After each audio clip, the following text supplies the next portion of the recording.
વિભાગે જે આગાહી કરી હતી એ આગાહી બિલકુલ સચોટ સાબિત થઈ છે। 31 ડિસેમ્બર અને 1 જાન્યુઆરીએ વરસાદ પડવાની કમોસમી વરસાદની આગાહી કરી હતી। એ જ રીતે આ વરસાદ અત્યારે રાજ્યની અંદર વેસ્ટર્ન ડિસ્ટર્બન્સમાં પડી રહ્યો છે। જે દ્રશ્યો અત્યારે તમે જોઈ રહ્યા છો જામનગરના ગ્રામ્ય પંથકના દ્રશ્યો છે। અનેક વિસ્તારોમાં અહીંયા છૂટાછવાયો વરસાદ પડ્યો છે। ચેલા, ચાંગા એની આસપાસના વિસ્તારો છે જે આપ જોઈ રહ્યા છો। ખેડૂતોનો પાક છે અને ઢાંકીને તાડપત્રીની નીચે મૂકી દેવામાં આવ્યો છે, પણ એમ છતાં ખેડૂતોના માથે આ વરસાદના નહીં ચિંતાના વાદળો ઘેરાયેલા છે।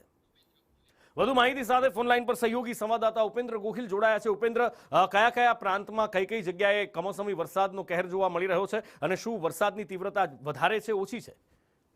જી નુપુર, ચોક્કસથી જણાવ્યું કે રાજ્યમાં જે રીતે હવામાન વિભાગ દ્વારા આગાહી કરવામાં આવી છે તેવી રીતે હાલ અત્યારે જામનગર જિલ્લા અને પંથકમાં હાલ અત્યારે વરસાદી માહોલ જામ્યો છે। જામનગર શહેરમાં પણ પવન જોવા મળી રહ્યો છે અને વાતાવરણમાં પલટો જોવા મળ્યો છે। તો સાથે સાથે ગ્રામ્ય પંથકની વાત કરીએ તો ગ્રામ્ય પંથકમાં જામનગર તાલુકાના ચેલા છે, ચંગા છે, બેરાજા છે, આસપાસના જે ગામો છે ત્યાં વરસાદના ઝાપટા જોવા મળ્યા હતા। આ વરસાદના ઝાપટા પડવાથી જે ખેડૂતોએ છે પોતાની જે જણસી છે તેને તાલપત્રીથી ઢાંકી દેવામાં આવી છે।